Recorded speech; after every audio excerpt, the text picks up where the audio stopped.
I do think that this is a real thing, Dan. I think this year has been a abject disaster for the WNBA from this standpoint.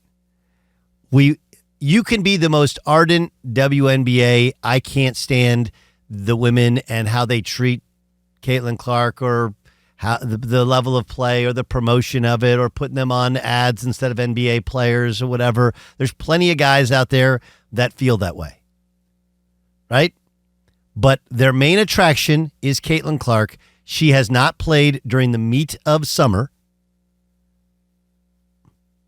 And by the time she comes back and plays, football is being played and zero people care about the WNBA. Now, there's a growing following.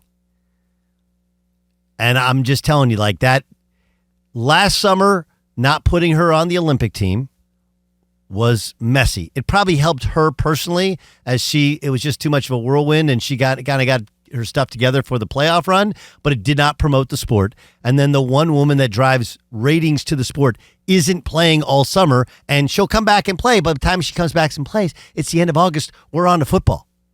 College football starts in 2 weeks? Yes. It's over. Yeah. You want to talk about missing a window, right? I was thinking about that last night. I was like, hey, what's missing? Why has there been zero to talk about for 3 weeks outside of Shadour or whatever? And I know it's usually this way, but I landed on, hey, last summer we were talking about Olympics, WNBA, Caitlin Clark, and she's very much still alive, still playing basketball, but injured right now during the one time of year where nothing else is going on that anybody wants to talk about. And here's the scary thing. College football is a week from Saturday away because of week 0. The full schedule obviously coming up with August 28th, 2 weeks from today, and then obviously on Saturday, August 30th, we get a full slate of games. But Doug, to your point about the WNBA, I don't think any storyline was able to grow. And I thought maybe we were going to get that. I thought we were maybe going to get more players receptive to Caitlin Clark. We saw Sophie Cunningham make a name for herself, and she made quite a name for herself in sticking up for her. But I thought something was interesting when the Connecticut Sun played the Fever and they moved the game to Boston. And this was after the little melee that they had earlier in the season. And I'm like, this could be good for the WNBA to get Connecticut Sun fans maybe to be a rival of the Indiana Fever. That did not happen. There was no ability to make a rivalry with Paige Beckers and the Dallas team because Caitlin Clark hasn't been available. Nothing was able to progress this year. And if anything, maybe it took a step back because we see that it is so Caitlin Clark driven. Don't you think that the contrast has been offered up, though? Because Doug's point that it's been a disaster for the WNBA, can't you make a case that it's been a net positive for Caitlin Clark and that she proved in her absence how valuable she is to an entity? This coming off of her declining to do that stupid 3-on-3 league, coming off of not being included on the Olympic team. This whole Sophie Cunningham storyline is all about her protecting Caitlin Clark. That's her brand. She's gotten the podcast, she's gotten the ad time because of protecting Caitlin Clark. So maybe a disaster for the WNBA. Another part to it. But net positive for Caitlin Clark.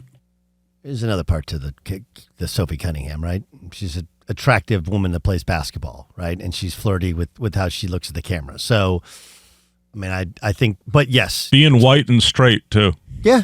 All those things work. All those things work. But I think most of it is that the part. It's the connection. She's you want to riding the wave of Caitlin Clark, or she's catching some of that whitewash of Caitlin Clark, along with being attractive and being completely different from what our images of WNBA players was for the past 25 years, which has allowed us to hyper focus on a 5th round pick at quarterback. Right? It's like we have to pay attention to something. And I even think like the Micah Parsons thing, because the Cowboys thing happens every single year. Right? Every single year it's like, hey, who can we create some sort of salary drama? We know Jerry's ultimately going to pay him. Let's ask for an obscene amount of money. Maybe it's not the time, maybe it's not the place. And then Micah Parsons is really good. Cowboys aren't, but they're not terrible. You're going to pay him. He's doing a hold-in. He's really under contract for 3 more years without negotiation if they want to. So it's going to get done. It was kind of agreed to. Then the agent was like, yo.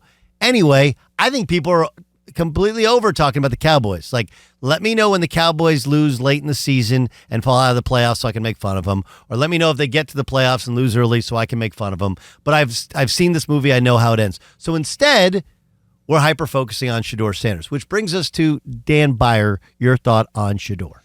Yeah, so earlier in the week, Doug, I just made the point that with the music playing in week 1 of a preseason game where he hadn't gotten a lot of snaps, with film crew following him around, that those were the things that I didn't think NFL teams wanted to deal with or felt that there was a lot of extra with Shadour, and which was one of the reasons why he fell in the NFL draft. And for as great as he played on that Friday night against Carolina, it was everything that was extra about it that was the reason, or that I felt that he fell in the draft, and none of that had changed. So there wasn't an opportunity for Shedeur Sanders to maybe do things a bit different. The reason why he fell to the 5th round, I felt, was because of everything that was extra with him that teams didn't want to deal with. Yeah. I actually, I'll draw a comp to what we went through last year. You know, you get the job late, and we're on what's called APR probation. So APR probation, we can only practice 5 instead of 6 days a week. And those 4 hours of practice time that we lost have to be mandatory study hall for your team, right? And it's not because of my team. It's like 2 years previous team was an academic disaster. Anyway, the point was that when every player we took, we had to take with the mindset of, okay, what happens if he flunks out? We can't have a guy flunk out because you have a certain number of points. You know, everybody has to be eligible. And then if they leave, they have to go find a school. It has to be a 4-year school. There's all these rules with they have to get a certain GPA in order to transfer to a 4-year school, to a junior college. They're a freshman. To another school, they got to get a 2.5. Otherwise, they hurt you academically. So we had to evaluate who we take based upon how hard they were to get rid of. Does that make sense? Yes. And I think that was a real thing for Shedeur Sanders, which was, he clearly blew off a bunch of these meetings and was disengaged and frankly rude. Everybody says it. I've heard from real NFL people that it was in many ways worse just because this was their way of, I don't want to be drafted by that team. And, coaches, everyone talks to everyone in the industry. They just do. Mm-hmm. So then word got out that Shedeur Sanders was a complete jerk in these meetings. And then you start to factor in, okay, well, I might like him, but Deion's going to want my job because he wants to coach his kid. And, oh, yeah, by the way, you're going to have a film crew. You're going to have his boys. You have a kid that comes from kid that comes from money. So there's the perception, whether it's real or not, that he's arrogant, that he's entitled. Nobody wants entitled on a sports team, especially from a guy who's not a first-round draft pick. And then you have to factor in your mind, okay, what happens if we cut him? Because that's a big reason Kaepernick, there's lots of reasons Kaepernick was never back in the NFL. Okay, he didn't want to be a backup. And he was at the point in his career where he had to be a backup and then potentially earn it or get a little luck, guy gets hurt, and then you get an opportunity. But the big part was, and I talked to a GM, I remember at the time, I said, it's not that if I bring him in, it'll be great. It'll be well received. He's a talented guy. He's probably a backup at this stage in his career. He's not great at reading a defense. Remember, he can only scramble out to his right. There's a lot of things but it was, what happens if I cut him? If I cut him, am I going to be called a racist? Am I going to lose half my locker room? What happens? For Shedeur Sanders, if we cut him, what happens? How are we received? Do we look like clowns for taking this guy on? So I do see that. I completely agreed with your take, which is the play on the field was fine. It was good. It was good. I still don't know how good an arm he has, right? It's still against, but whatever. Like, let's not diminish it. It was good. Sure. Okay? I agree. But it's you show up and you're a 5th round pick and you're fourth in the depth chart, and you got a dude bringing music, another guy holding your bag. Like, what are we doing? That's not how quarterback is played in the NFL. Quarterback, it's very much like a political position where you got to rally everybody behind you. And you got to, the same reason that politicians, they go to these like diners or they go get ice cream, and they always, you know what they always wear? They always wear a blue button-down dress shirt. They don't wear a tie, and they roll up their sleeves. Right? Now, all these guys are ridiculously rich. Trump's the only one to be like, I'm rich, I'm wearing my stuff, I'm wearing the same suit every day. Like, I don't even know if he has like anything else to wear. But all these other politicians, they do, because that's the job. You're supposed to look like the everyman, right? I'm going to just roll up my sleeves, no tie, right? I'm one of you. I'm one of you. Like, what? But that's where, and I there's definitely a section of fans that think that this is about things that it's not about. That's just, hey, it's a young black man trying to push the envelope of what's acceptable. Like, well, the young black man was drafted number 1 overall quarterback this year. Like, what are we doing? It's happened 10 times in a row. It's not about that. It's about the appearance of being humble, not entitled, and motivated to prove everybody wrong, right? And that part, he's obviously motivated to prove everybody wrong, but it's the delivery still feels like he doesn't actually get it. And still hasn't actually got it. And it feels like that he wants to do it on his own terms. And the point that I will stand by, and I don't take anything back for what I said, was it's also a little bit of an indictment on the NFL. But again, the NFL and these teams are in charge. So when you're applying for a job or going for a job, you want to be able to show your worth and fit in. And I just found it surprising, instead of carrying a veteran's duffel bag into the locker room like a rookie normally would, that another teammate of his was playing Shedeur's own song in week 1 of a preseason game.